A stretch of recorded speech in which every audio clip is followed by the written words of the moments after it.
વર્ષ 2024 પૂર્ણ થવા જઈ રહ્યું છે।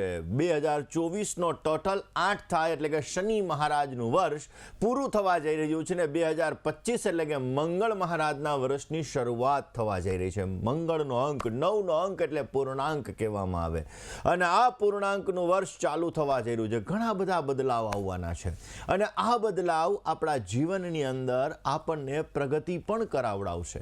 દર્શક મિત્રો, દરેક રાશિના જાતકોને આ બદલાવ અલગ અલગ અસર કરવાના છે, પરંતુ આજે આપણે વાત કરવાની છે તમારી જન્મ તારીખ ઉપરથી કે તમારી જન્મની તારીખ કઈ છે એના આધાર ઉપર તમારો મૂલાંક કયો બની રહ્યો છે અને એ મૂલાંકના આધાર ઉપર વર્ષ 2025નું વર્ષ કેવું રહેશે એની સાથે આપણે વાત કરવાની છે કે અતિચારી ગુરુ।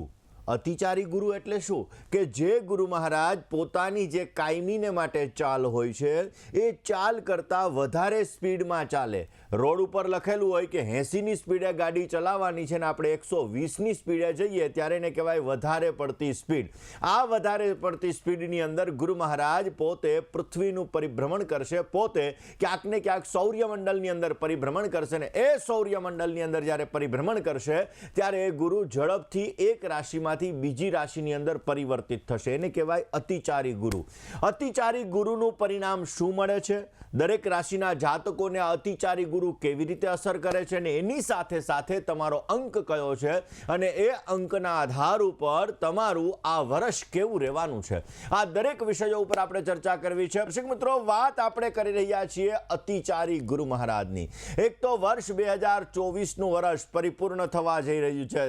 આવતીકાલે સોમવતી અમાવસ્યા 30 તારીખ, પરમ દિવસે 31 તારીખ, 31st લોકો 31st ઘણા બધા ઉજવતા હશે, પરંતુ આ 2024નું વર્ષ ઘણું બધું યાદગાર રહ્યું, ઘણી બધી યાદીઓ મૂકીને ગયું। જે મંદ ગતિનો કારક એવા શનિ મહારાજનું આ વર્ષ હતું અને વર્ષ 2025ની શરૂઆત બુધવારથી થઈ રહી છે અને આ વર્ષ 2025ની શરૂઆત જ્યારે થઈ રહી છે ત્યારે આ મંગળનું વર્ષ છે, કારણ કે 2 ને 2 4, 4 ને 5 9, 9 એટલે 9નો અંક એટલે મંગળ મહારાજનો અંક। 9નો અંક એ પૂર્ણાંક તરીકે ગણવામાં આવે છે અને આ 9નો અંક એ મંગળનો અંક છે, એટલે આ મંગળનું વર્ષ રહેશે। વર્ષ 2025 એ મંગળનું વર્ષ રહેશે। મંગળ એ ટેકનોલોજીનો કારક છે, એટલે આ સમયગાળાની અંદર આપણે જોઈશું કે ટેકનોલોજીની અંદર ભરપૂર વિકાસ થશે। આ વર્ષ મંગળ ગ્રહોના સેનાપતિ તરીકે ઓળખવામાં આવે છે અને એટલા માટે મંગળ એ અંગારક છે, એટલે આપણે જોઈશું કે આગજનની ઘટનાઓ ઘણી બધી બનશે આ સમયગાળાની અંદર। જે ગ્લોબલ એટલે કે આખા ભારતની અંદર તો શું વિશ્વની અંદર અનેક જાતના પર્યાવરણની અંદર ફેરફારો આવશે અને આ ફેરફારો ક્યાંક ને ક્યાંક આપણને થોડું ઘણું નુકસાન પણ પહોંચાડી શકે એમ છે। આ વર્ષ 2025નું વર્ષ એવું રહેવાનું છે કે આ સમયગાળાની અંદર ઘણી બધી વખત તેજી અને મંદીનું કારણ જોવા મળશે। આ સમયગાળો એવો રહેશે કે આ સમયગાળાની અંદર યુદ્ધ, કારણ કે મંગળ એ અંગારક છે એટલે યુદ્ધને લગતી સમસ્યાઓનું પણ સર્જન થઈ શકે। એટલે આ સમયગાળામાં ઓવર કોન્ફિડન્સની અંદર આવી અને કોઈ પણ કામ ન કરવું હિતાવહ રહેશે, કારણ કે ઓવર કોન્ફિડન્સની અંદર આવીને કામ કરવાથી જીવનની અંદર સમસ્યાઓ આવી શકશે, તકલીફોનો દોર વધી શકશે અને કર્જને લગતી સમસ્યા, કોર્ટ કચેરીને લગતી સમસ્યા વગેરે સમસ્યાઓ પણ તમારા જીવનની અંદર ઉત્પન્ન થઈ શકે। 1 થી 9 અંકવાળા છે એના માટે આ વર્ષ કેવું રહેવાનું છે દર્શક મિત્રો, ખાસ આ વર્ષ બહુ જ મહત્વનું છે, કારણ કે વર્ષ 2025નું વર્ષ એ મંગળ મહારાજનું વર્ષ છે। માર્ચ મહિનાની અંદર ગુરુ મહારાજ પોતે રાશિ પરિવર્તન કરશે, વૃષભ રાશિની અંદરથી નીકળી અને મિથુન રાશિની અંદર પોતે પરિવર્તન કરવાના છે અને ગુરુ મહારાજ એક રાશિની અંદર પરિવર્તન કરતા એટલે એક રાશિમાંથી બીજી રાશિની અંદર જતા 13 મહિના જેટલો સમય લાગતો હોય છે, પરંતુ આ ગુરુ મહારાજ આ વર્ષની અંદર અતિચારી બની રહ્યા છે। એટલે ગુરુ મહારાજ 29 માર્ચ 2025ની અંદર જ્યારે મિથુન રાશિની અંદર પ્રવેશ કરશે ત્યારે પોતાની જે ચાલવાની ગતિ છે, જે સ્પીડ છે એ સ્પીડ વધારે હશે અને આ સ્પીડ વધારે હોવાના લીધે આપણે જોઈશું, કારણ કે ગુરુ મહારાજ જ્યારે અતિચારી બનતા હોય છે, કારણ કે 2025ની અંદર જ્યારે આ ગુરુ મહારાજ અતિચારી બનશે તો 2033 સુધી આ ગુરુ મહારાજ અતિચારી રહેવાના છે, જે 7 રાશિની અંદર 8 રાશિઓની અંદર પરિભ્રમણ કરવાના છે અને 8 રાશિઓની અંદર એ પરિભ્રમણ કરશે તો આ સમયગાળાની અંદર આપણે જોઈશું ઘણા બધા અપ ડાઉન આવશે, ઘણા બધા લાભો, ઘણી બધી નુકસાની, ઘણી બધી સમસ્યાઓ, ઘણી બધી તકલીફો આપણે જોઈ શકશું. આની પહેલા ગુરુ ક્યારે અતિચારી હતો એના પછી આપણે જોઈએ કે આ ગુરુ શું કરશે. આની પહેલા ગુરુ મહારાજ 5000 વર્ષ પહેલા જ્યારે મહાભારતનું યુદ્ધ થયું ત્યારે ગુરુ મહારાજ અતિચારી 7 વર્ષ સુધી રહ્યા હતા અને આ 7 રાશિઓની અંદર 7 વર્ષ સુધી અતિચારી લેવાના લીધે મહાભારતનું યુદ્ધ ઘડાનું હતું, મહાભારતનું યુદ્ધ થયું હતું અને 1000 વર્ષ પહેલા પણ ગુરુ મહારાજ જ્યારે અતિચારી થયા હતા ત્યારે પણ ઘણા બધા ફેરફારો આપણે જોયા હતા. હમણાં કોરોના કાળ હજી આપણે કોઈ ભૂલી નથી શક્યા. આ કોરોના કાળની અંદર વર્ષ 2018 ની અંદર ગુરુ મહારાજ પોતે અતિચારી થયા. વર્ષ 2022 સુધી આ ગુરુ મહારાજ પોતે અતિચારી રહ્યા હતા અને એ સમયગાળાની અંદર આપણે જોયું ઘણી બીમારી આવી, લોકોને ક્યાંક ને ક્યાંક સમસ્યાઓનું સર્જન થયું, ઘણા બધા બદલાવ આવ્યા, ટેકનોલોજીનો વિકાસ થયો. આ સમયગાળામાં તમે જોયું કે ટેકનોલોજીનો વિકાસ થયો એટલે ગુરુ જ્યારે અતિચારી થાય છે ત્યારે ટેકનોલોજીનો વિકાસ થાય છે, કોઈ એવી બીમારી આવે છે. પણ આ વખતે પોઝિટિવ પોઈન્ટ એ છે કે ગુરુ મહારાજ જ્યારે અતિચારી થઈ રહ્યા છે ત્યારે મંગળનું વર્ષ છે એટલે માની લો કોઈ બીમારી આવશે તો આ બીમારીની દવા પણ મળી જશે અને એ દવાના લીધે આપણું જીવન પણ સારું રહેશે. પણ આ સમયગાળાની અંદર ક્યાંક ને ક્યાંક આપણે સાવચેતી રાખવી બહુ જ જરૂરી છે. 14/5/2025 અને 29/5/2025 પછીથી ગુરુ મહારાજ પોતે અતિચારી થવાના છે અને આ અતિચારી આપણા જીવનની અંદર માર્ચ મહિનાથી ગુરુજી અતિચારી થાય એની વધારે પડતી અસર મે મહિનાથી ચાલુ થશે. હવે આ સમયગાળો એવો હશે કે ત્યારે શનિ અને રાહુ બંને ગ્રહો ક્યાંક ને ક્યાંક, કારણ કે શનિ મહારાજ માર્ચ મહિનાની અંદર રાશિ પરિવર્તન કરવાના છે જે રાહુની સાથે આવશે એટલે શનિ અને રાહુ બંને ગ્રહનો શ્રાપિત દોષ પણ ગણાશે. એટલે ક્યાંક ને ક્યાંક જોવા જઈએ તો ગુરુ મહારાજ જે 14/5/2025 રાશિ પરિવર્તન કરશે, 18 માર્ચ 2033 સુધી 8 રાશિઓની અંદર અતિચારી રહેવાના છે અને આ સમયગાળાની અંદર ઘણા બધા બદલાવ આવશે. આ બદલાવની અંદર આપણે જોઈશું કે દેશ અને દુનિયાની અંદર ઘણી બધી પરિસ્થિતિઓનું સર્જન થતું જણાશે. આ સમયગાળાની અંદર 3 ગ્રહો, કારણ કે કોઈ પણ વર્ષનું જ્યારે વાર્ષિક ભવિષ્ય જોવાનું હોય ત્યારે શનિ અને રાહુની સ્થિતિ જોવી પડે, ખાસ કરીને શનિ અને ગુરુની સ્થિતિ જોવી પડે. આ બધી સ્થિતિઓનું સર્જન કર્યા પછી, આ બધી સ્થિતિઓ જોયા પછી એ વર્ષનું ભવિષ્ય ભાંખવામાં આવતું હોય છે. દર્શક મિત્રો, વર્તમાન સમયની અંદર આપણે જોઈએ છીએ કે યુદ્ધની પરિસ્થિતિ છે અને આ યુદ્ધની પરિસ્થિતિની અંદર જ્યારે મંગળનું વર્ષ આવી રહ્યું છે, અંગારક વર્ષ આવી રહ્યું છે, અગ્નિ તત્વનું વર્ષ આવી રહ્યું છે, ગ્રહોના સેનાપતિનું વર્ષ આવી રહ્યું છે, તો આ વર્ષ ક્યાંક ને ક્યાંક મહાયુદ્ધની અંદર ન બદલાઈ જાય તે અંગે પણ તકેદારી રાખવાની રહે. પરંતુ ગુરુ મંત્રણાનો પણ કારક છે અને આ ગુરુ મહારાજ 10મા મહિના પછી કર્ક રાશિની અંદર આવશે. વર્ષ 2025 ની અંદર પોતે કર્ક રાશિની અંદર પણ આવશે, એટલા માટે મંત્રણા કરાવી શકે છે. એ પછી ક્યાંક ને ક્યાંક થોડી ઘણી સમસ્યાઓ હલ પણ થઈ શકે એવા સંપૂર્ણ યોગો જણાઈ રહ્યા છે. દર્શક મિત્રો, આ સમયગાળો ટેકનોલોજીની અંદર ઘણો બધો વિકાસ થતો જણાશે. કોઈ નવો વાયરસ આવી શકે પરંતુ એની દવા મળી શકે, પરંતુ ટેકનોલોજીનો વિકાસ જબરજસ્ત થતો જણાશે. આ સમયની અંદર લોકો આકાશની અંદર, અંતરિક્ષની અંદર લોકો ફરવા નથી અત્યારે જતા, એવી રીતે ફરવાની યોજનાઓ બનાવી શકે.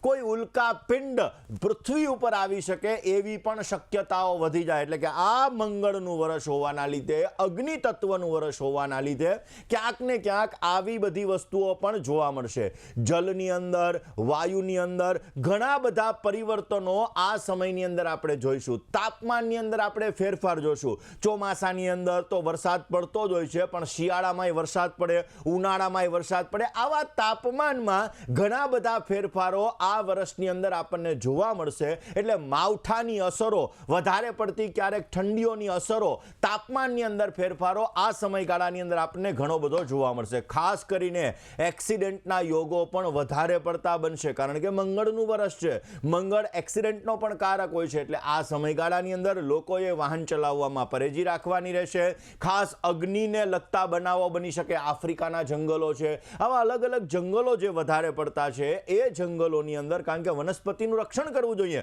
પરંતુ આ સમયગાળાની અંદર એવું કહેવાય છે કે એમેઝોનનું પણ જે જંગલ છે એવા જંગલોની અંદર ક્યાંક આગજનનીના બનાવો વધે અને એના લીધે ગ્લોબલની અંદર, આખા પૃથ્વીની અંદર અલગ અલગ તાપમાનોની અંદર ફેરફાર આવે, એવા પણ સંપૂર્ણ ચાન્સીસ આ વર્ષ દરમિયાન બની રહ્યા છે. દર્શક મિત્રો, અતિચારી ગુરુ બની રહ્યો છે. એની સાથે સાથે વર્ષ 2025નું વર્ષ એ મંગળનું વર્ષ છે.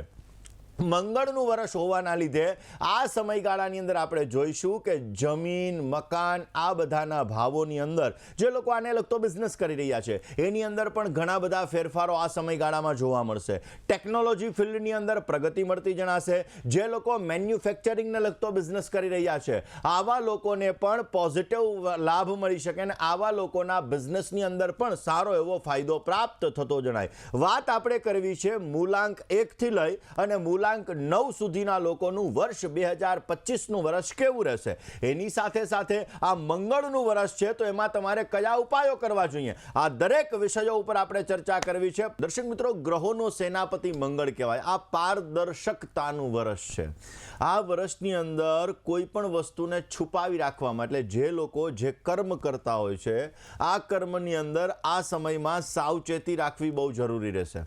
વર્લ્ડના રાજનેતાઓએ, ભારત નહીં પણ વર્લ્ડના રાજનેતાઓ જો આ વર્ષની અંદર પોતાના દેશ ઉપર આ એક વર્ષ ખાલી દેશ માટેની સેવા કરવામાં આવે, દેશ માટે સારું કામ કરવામાં આવે અને ખાલી દેશ માટે જ પોતાનું જીવન જો પહેલું કરવામાં આવે તો અવશ્ય આ વર્ષ કંઈક નવા ચેન્જીસ લાવશે, કંઈક નવા ફેરફાર લાવશે અને એ વ્યક્તિને પણ સારો એવો લાભ અને સારી એવી પ્રતિષ્ઠા એના દ્વારા એને પ્રાપ્ત થતી જણાશે. એટલે કે આ વર્ષ તમે તમારા જીવનની અંદર જે નિસ્વાર્થ ભાવે કામ કરવાની ભાવના છે એની અંદર તમે જો સારી રીતે કાર્ય કરશો તો અવશ્ય તમને સારો લાભ મળી શકશે. વાત 1 થી 9 અંકની કરવી છે. પ્રથમ વાત કરીએ 1 અંકની.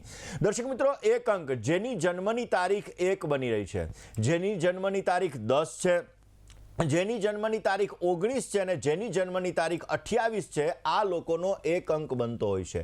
આ 1 અંકવાળા માટે આ વર્ષ 2025નું વર્ષ એકંદરે લાભપ્રદ રહેલું છે. આ વર્ષની અંદર જોવા જઈએ તો તમે પ્રતિષ્ઠાની અંદર તમારે વધારો થતો જણાશે. આ વર્ષની અંદર તમે તમારા કાર્ય કુશળતા દ્વારા, તમે તમારા અનુભવ દ્વારા ઘણા બધા કામો કરી શકશો. ટેકનોલોજીને લગતા ફિલ્ડની અંદર પણ તમને સારો એવો લાભ મળી શકે. માન, સન્માન, પ્રતિષ્ઠા સારા એવા મળે. હા, તમારે તમારા સ્વાસ્થ્ય બાબતે તકેદારી રાખવાની જરૂર રહેશે, નહીતર તમારું સ્વાસ્થ્ય બગડી શકે એમ છે. સ્વાસ્થ્યને લગતી સમસ્યાઓનું સર્જન થતું જણાશે. વર્ષ દરમિયાન હનુમાનજીની આરાધના તમારા માટે ઉત્તમ ગણાશે. હનુમાન ચાલીસાના રોજને માટે પાઠ કરશો તો પોઝિટિવ રિઝલ્ટ મળી શકશે. દર્શક મિત્રો, હવે વાત કરીશું મૂલાંક 2ની. જે લોકોની જન્મની તારીખ 2 છે, જેની જન્મની તારીખ 20 પણ બની રહી છે, જે લોકોના જન્મની તારીખનો ટોટલનો સરવાળો 2 આવી રહ્યો છે, આવા લોકો માટે વર્ષ 2025નું કેવું રહેશે. આ લોકોને, જે લોકો શાસન પક્ષ સાથે એટલે કે રાજકારણ સાથે જોડાયેલા છે, આવા લોકોને પોઝિટિવ રિઝલ્ટ મળતું જણાશે. આ સમયગાળાની અંદર વ્યક્તિગત, પારિવારિક સંબંધોની અંદર તમારો સુધાર થશે, તમને પોઝિટિવ લાભ મળશે, પારિવારિક સંબંધો તમારા મજબૂત બનતા જણાશે. આ સમયગાળાની અંદર તમારે નાણાકીય ખર્ચ બાબતે સાવધાની રાખવી બહુ જ જરૂરી રહેશે. આવક કરતા જાવકનું પાસું વધી શકે એમ છે. કોન્ફિડન્સ લેવલની અંદર પણ તમારે ધ્યાન રાખવાનું. અતિશય કોન્ફિડન્સ તમને સમસ્યા ઉત્પન્ન કરાવી શકે. હનુમાન બાહુકનો પાઠ કરજો, પોઝિટિવ રિઝલ્ટ મળતું જણાશે. દર્શક મિત્રો, વર્ષ 2025નું વર્ષ ઘણા બધા ફેરફારો લઈને આવેલું છે. આ વર્ષ એ ટેકનોલોજીની અંદર પ્રગતિનું વર્ષ છે. આ વર્ષની અંદર આપણે જોઈશું કે જે અતિચારી ગુરુ થઈ રહ્યો છે એ ધાર્મિક યુદ્ધોનું પરિણામ પણ વધારી દેશે. એટલે કે ધર્મ પ્રત્યે લોકોમાં તર્ક વિતર્કો, ઘણા બધા ધાર્મિક યુદ્ધો, ધર્મ પ્રત્યે ઘણી બધી વસ્તુઓ, અને એના લીધે ધાર્મિક યુદ્ધોનું પ્રમાણ પણ આ દુનિયાની અંદર, દેશ અને દુનિયાની અંદર વધતું જણાશે. અમેરિકાના હાથમાંથી મહાસત્તા સરી રહી હોય ને એવું પરિણામ આ વર્ષની અંદર આપણે જોઈ શકીશું. દર્શક મિત્રો, 3 નંબર, જે લોકોની જન્મની તારીખ 3 છે, જે લોકોની જન્મની તારીખ 12 છે, જે લોકોની જન્મની તારીખ 21 છે અને જે લોકોની જન્મની તારીખ 30 છે, આવા લોકો માટે 3નો અંક એ મૂલાંક ગણવામાં આવે છે. અને જે લોકોનો 3નો અંક છે આવા લોકો માટે વર્ષ 2025 વ્યવસાયની અંદર નવા કામકાજ લઈને આવેલું છે. આ સમયગાળાની અંદર અંક 9ના પ્રભાવના લીધે તમારું સંગઠન જો મજબૂત હશે તો અવશ્ય તમે સારો લાભ મેળવી શકશો. નેતૃત્વ શક્તિ દ્વારા, મેનેજમેન્ટ પાવર દ્વારા તમે તમારા જીવનની અંદર પોઝિટિવ રિઝલ્ટ મેળવી શકો, ઊંચાઈઓના શિખરોને તમે સર કરી શકશો. આ સમયગાળાની અંદર તમારા પરિવારની અંદર ભાવના, ખાસ કરીને પરિવારની ભાવનાને જાળવીને રાખશો તો પોઝિટિવ રિઝલ્ટ મળશે. તમારા કાર્ય કરવાની ક્ષમતાની અંદર તમને લાભ મળી શકે. હેલ્થ બાબતે, સ્વાસ્થ્ય બાબતે થોડું ધ્યાન રાખવું જરૂરી રહેશે. બની શકે ત્યાં સુધી નિર્ધન ગરીબ વ્યક્તિઓની સેવા આ વર્ષમાં વધારે કરજો, પોઝિટિવ લાભ મળશે. હવે વાત કરીએ 4 અંકની. દર્શક મિત્રો, 4 અંક એટલે રાહુનો અંક. ઘણા લોકો આને અશુભ અંક કહેતા હોય છે, પરંતુ 4 અંક અને 8 અંક એ અશુભ નથી. સૌથી વધારે ક્યાંક જીવનની અંદર બદલાવ લાવવા માટેનો જો કોઈ અંક હોય તો આ 4 અંક અને 8 અંક છે. કારણ કે સૂર્ય અને ચંદ્રની વચ્ચે બિરાજમાન થઈ અને રાહુ મહારાજે અમૃતનું પાન કરેલું હતું. અને સૂર્ય અને ચંદ્રને ગળી જાય એવી ક્ષમતા, એટલે ગ્રહણ સમય એવી ક્ષમતા આ રાહુ મહારાજની અંદર છે. ને એટલા માટે દર્શક મિત્રો, રાહુ કલયુગનો રાજા એ રાહુ કહેવામાં આવે, ને રાહુ ચેન્જીસ લાવવા વાળો ગ્રહ છે. ને 4 અંક એ આપણા જીવનની અંદર પોઝિટિવ રિઝલ્ટ પણ આવે. જેની જન્મની તારીખ 4 છે, જેની જન્મની તારીખ 13 છે, જેની જન્મની તારીખ 22 છે અને જેની જન્મની તારીખ 31 છે, આવા લોકોનો 4 અંક બને છે. 4 અંક એનો સંબંધ રાહુ માટે છે. ને આ 9 અંકનું વર્ષ છે. એટલા માટે આ સમયગાળાની અંદર તમને ભટકા ઉત્પન્ન ન થાય તે અંગે જરૂરી છે. તમારા કાર્યક્ષેત્ર ઉપર જેમ અર્જુનને પક્ષીની આંખ દેખાય એવી રીતે તમને તમારું કાર્યક્ષેત્ર દેખાશે. તો આ વર્ષ તમને સારો લાભ આપશે. રાહુના પ્રભાવથી તમારી સંગતિ જો ખરાબ થઈ ગઈ તો આ વર્ષની અંદર તમને સમસ્યાઓનું સર્જન થશે. માટે સંગતિ સારી રાખવી બહુ જ જરૂરી છે. આ સમયગાળાની અંદર તમારા જીવનની અંદર નાણાકીય લાભ મેળવવા માટે થોડા પ્રયત્નો કરવા પડશે. પ્રયત્નો જો સાચી દિશાની અંદર કરશો તો અવશ્ય આ વર્ષ તમારા માટે યાદગાર રહેશે, સારામાં સારો લાભ આપશે. પરંતુ સંગતિ ખરાબ થઈ તો સમસ્યાઓનું સર્જન થશે. ગેસને લગતી સમસ્યા, એસિડિટીને લગતી સમસ્યાઓનું સર્જન થઈ શકે એમ છે. માટે બની શકે ત્યાં સુધી આ વર્ષની અંદર જેટલા બને એટલા ટાઈમના પંક્ચ્યુઅલ રહ્યો, તમારા સંગતિ સારી રાખો અને ભગવાન હનુમાનજી મહારાજની આરાધના કરજો. અવશ્ય તમને પોઝિટિવ રિઝલ્ટ મળતું જણાશે. વાત દર્શક મિત્રો કરવી છે 5 નંબરની. જેની જન્મની તારીખ 5 છે, જેની જન્મની તારીખ 14 છે, જેની જન્મની તારીખ 23 છે, આવા લોકોનો 5 અંક બને છે. 5 અંક વાળા માટે આ વર્ષ કેવું રહેશે? આ વર્ષ 5 અંક વાળા માટે જોવા જઈએ તો વ્યાપારની અંદર, કેરિયરની અંદર વૃદ્ધિ લઈને આવેલું છે. આ વર્ષની અંદર તમે નવો વ્યવસાય ચાલુ કરી શકો, વ્યવસાયની અંદર તમને વૃદ્ધિ મળી શકે. તમારા માટે આ વર્ષ અનુકૂળ છે, કારણ કે મંગળનું વર્ષ છે અને 9 અંકનું વર્ષ છે ને તમારો 5 અંક બની રહ્યો છે, એટલે તમારા માટે સારું છે. પણ જે લોકો નોકરી કરી રહ્યા છે, જોબ કરી રહ્યા છે, આવા લોકોને થોડો મેન્ટલી સ્ટ્રેસ રહેતો જણાશે. આ વર્ષની અંદર તમારે ઉપલી અધિકારી વર્ગ સાથે ક્યાંક ને ક્યાંક સમસ્યાઓનું સર્જન ન થાય તે અંગે તમારે પરેજી રાખવી જરૂરી છે. જો વિદેશ જવા ઈચ્છો છો તો આ વર્ષ તમારા માટે પોઝિટિવ છે. આ વર્ષની અંદર તમે સારો લાભ પણ મેળવી શકશો. બની શકે એટલી ભાઈ બહેનો સાથેના સંબંધોને સારા રાખજો, એટલે આ વર્ષ તમારા માટે લાભદાયી રહેશે. હવે વાત કરવી છે 6 અંકની. 6 અંક કેવો રહેશે તમારા માટે? 6 અંક વાળા વ્યક્તિઓ માટે આ વર્ષ કેવું રહેશે? તમારી જન્મની તારીખ 6 છે, તમારી જન્મની તારીખ 15 છે ને તમારી જન્મની તારીખ 24 છે, તો તમારો 6 નંબર છે, 6 અંક છે. ને આ 6 અંક તમારા જીવનની અંદર ભાગ્ય વૃદ્ધિનું પરિણામ લઈને આવેલું છે, કારણ કે આ વર્ષ 9 અંકનું છે. અને આ વર્ષની અંદર જો તમારા લગ્ન નથી થયા તો તમારા લગ્ન થઈ શકે છે. આ વર્ષની અંદર ઘર પરિવાર સંબંધિત વસ્તુઓની અંદર તમને સારો લાભ મળે. વાહન તમને નવું મળી શકે એમ છે, નવું વાહન લેવાના યોગ છે, સંપત્તિ વસાવવાના યોગ છે. આ સમય સમય તમારા માટે સારામાં સારો છે. આ વર્ષ તમારું ગેમ ચેન્જર છે. આ વર્ષની અંદર તમે સારો લાભ મેળવી શકશો, આર્થિક ફાયદો મળતો જણાશે, નવો વ્યવસાય કરી શકશો, તમારા જીવનની અંદર સારી પ્રગતિ પણ મળી શકે. પણ આ વર્ષમાં કોઈ પણ વ્યક્તિના તમે વાતોની અંદર આવી અને તમારું નુકસાન ન કરો તે અંગે ધ્યાન રાખવાનું રહેશે. પેટને લગતી સમસ્યાઓનું સર્જન થઈ શકે એમ છે, માટે ડાયજેશન રિલેટેડ પેટને લગતી સમસ્યાઓમાં તમારે તકેદારી રાખવી બહુ જ જરૂરી રહેશે. બની શકે ત્યાં સુધી રોજ કીડિયારું પૂરજો, પોઝિટિવ રિઝલ્ટ મળતું જણાશે.